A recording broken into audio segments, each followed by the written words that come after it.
for a fact.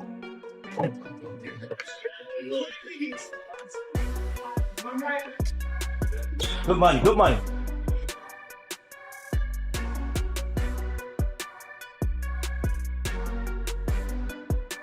This is something I wanted for myself a long time ago. I just never thought it was going to happen. This is definitely going to be a treat for the fans. Two of the hardest hitters in boxing, David Benavidez and Gervonta Davis. We've been training here for the past. Every time we focus and ourselves 100% on boxing, we know exactly where we're going.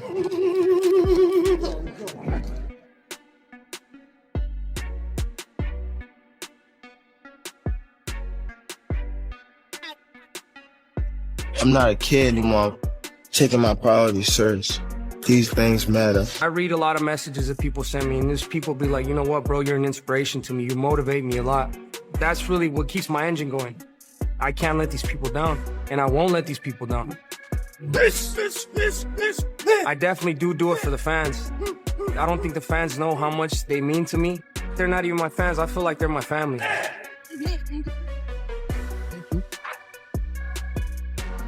I don't want to lose. I hate losing. The work is officially underway. Gervonta Davis has started a demanding new training camp alongside Team Benavidez, and the first clips from the gym have already captured plenty of attention. Could this mark the beginning of the biggest comeback of his career?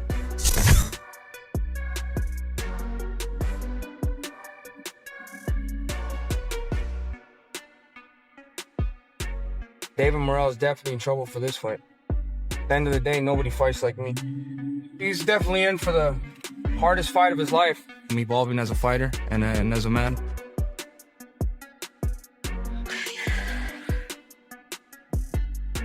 Number one, David Benavidez. He's another guy that's coming inside the ring. If it do play a big part, I take advantage of it. As more footage from the camp spread across social media, Sean Porter shared his thoughts, saying Gervonta Davis may have finally found the right fit with Jose Benavidez Sr. According to Porter, great training relationships are built on trust and comfort, and he believes Tank now has a coach who understands him, allowing them to work together naturally and develop the kind of chemistry that brings out a fighter's full potential. I feel like he's comfortable with Jose. And just telling y'all what I know, sometimes that's all it takes.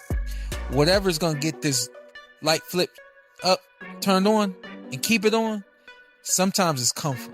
I just need somebody that I feel comfortable with, that I can be myself with, and that, you know, when I'm ready to move, they moving. When they ready to move, I'm moving. I feel like he thinks he has that with Jose. Bannon also believes teaming up with Jose Benavidez Sr. could be a major step forward for Gervonta Davis. He praised Tank's incredible natural ability and pointed out that after spending so many years with the same trainers, bringing in a fresh voice and a different approach could help unlock another level in his career. Gervonta Davis is going to do well with Jose Benavidez. Gervonta Davis is an extremely talented fighter. He probably has learned everything that he can learn from Kenny and Calvin, having been with those guys for so long. So it may do him some good to have different eyes on that scenario. YouTuber ShowbizTheAdult believes that working under Jose Benavidez Sr. requires total focus and immediate commitment. He referenced Ryan Garcia's experience, explaining that the Benavidez camp quickly refined his technique and expected maximum effort from the very first day. In his opinion, that structured environment played an important role in Ryan's growth, and he believes Gervonta Davis could benefit from the same demanding system. I'm nowhere near fighter shape, but what I'm saying is they're going to teach you form, make you learn it right now, and practice it at a high pace. And that just killed me. I mean, completely washed me out. I mean, they did the same thing with Ryan Garcia. Ryan Garcia showed up there, and he had to deal with the family, get all of that culture together and the community stuff together. Then he had to learn the form from David Benavidez and Jose Benavidez Sr. He had to apply it right now and demonstrate it full speed. And what did that lead to? For the first time ever, Ryan Garcia could call himself champion. And I mean, not interim, not secondary, not kinda, but 100% full welterweight WBC champion. And it just so happened to follow training under the tutelage of Jose Benavidez. ShowbizTheAdult also argued that Gervonta Davis has always relied on a low punch output, using patience, timing, accuracy, power, and ring intelligence as the foundation of his style. However, he believes that strategy worked against Tank in the fight with Lamont Roach because Roach refused to give him many clean counterpunching opportunities. He suggested that training with Jose Benavidez Sr. could help Davis become more proactive in creating openings before firing back, calling the move a smart decision for the next chapter of Tank's career. Lack of activity is historic. I mean, he is the lowest volume fighter in the world.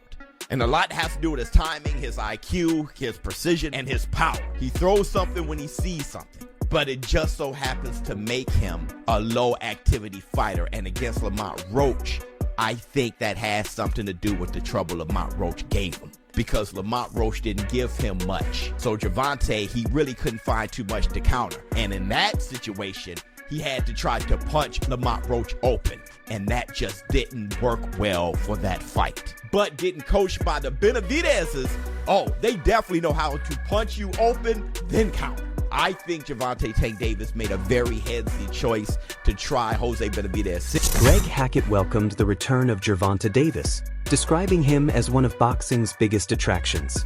He said every time Tank steps into the ring, fans expect a highlight reel knockout, and he hopes Davis returns against a proven, respected opponent who truly deserves the opportunity to face him. I mean, I'm just happy Tank coming back. Tank's exciting. All the guys are exciting, but Tank, there's always a big question mark when Tank get in the ring. Somebody about to get knocked out. I mean, I just hope he's a good guy. Somebody, we can respect. While Gervonta Tank Davis stays locked in on his comeback, attention has already shifted toward a possible mega fight with Devin Haney as rumors continue to grow. Haney wasted no time accepting the challenge, making it clear that he wants to finally turn one of boxing's longest discussed matchups into reality. Responding to the buzz, Devin Haney simply said, "Let's go." Davis, however, brushed aside the growing confidence surrounding Haney, suggesting that a few victories can make fighters believe they've reached another level. Tank insisted that facing him is a completely different experience, adding that stepping into the ring with the reigning champion would not only earn Haney the biggest payday of his career, but also present his toughest challenge yet. They get a few wins and they get a little above that self. They ain't really like, they come see me and I give them a real they get a real check. Yeah. A real check, and they get a real opponent. And I won't even say no real opponent, a real, the champ. Yeah. They get the champ. Meanwhile, Gervonta Tank Davis fired back by making it clear that he's interested in finally settling his rivalry with Devin Haney inside the ring. With reports suggesting that both camps have started communicating, the long-awaited showdown suddenly feels closer than ever. Tank's message was simple: "I'm going for big nose. Let's get it on." Adding even more fuel to the discussion, Bill Haney said negotiations are far more serious than many people believe.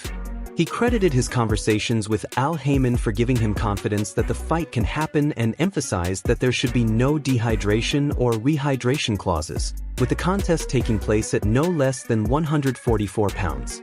So I consider this as real. Me and Al have had discussions. That's made it even more real. Never has anyone said anything about any dehydration, rehydration, or anything for that matter. So I think that it should be, and what it should be, is a fair fight. And that weight is to be determined. But it won't be anything under 144 pounds. Even though discussions continue to move forward, Bill Haney admitted there is still one major hurdle to overcome. In his view, the biggest challenge is convincing Gervonta Tank Davis to officially commit to the fight rather than anything that would happen once they enter the ring. Despite that, Bill made it clear that he still has plenty of respect for Tank and everyone around his team. I think that's going to be the hardest part for Debo to get him in the ring than to actually be in the ring. And I think more people are starting to understand that maybe Bill Haney might have a little bit of truth to it by the confidence that we've shown about it. But ultimately, I have a lot of respect for him and that team. Tim Bradley also weighed in, urging both sides to stop trading words and finally make the fight happen. Looking ahead to a potential showdown, Bradley gave the edge to Devin Haney, believing Haney's recent activity, size advantages, and polished boxing ability would give him the tools needed to overcome Gervonta Tank Davis. You know, just make the damn fights. That's it. Make the fights. Surprise us sometime. Please surprise us. Dang it. Less talking, more action. But that's my take on that fight. You want to know who I think would win if they were to fight? Devin Haney. Ooh, Tim, you crazy. Tim, you crazy. Ain't no way he gonna beat Tank Davis.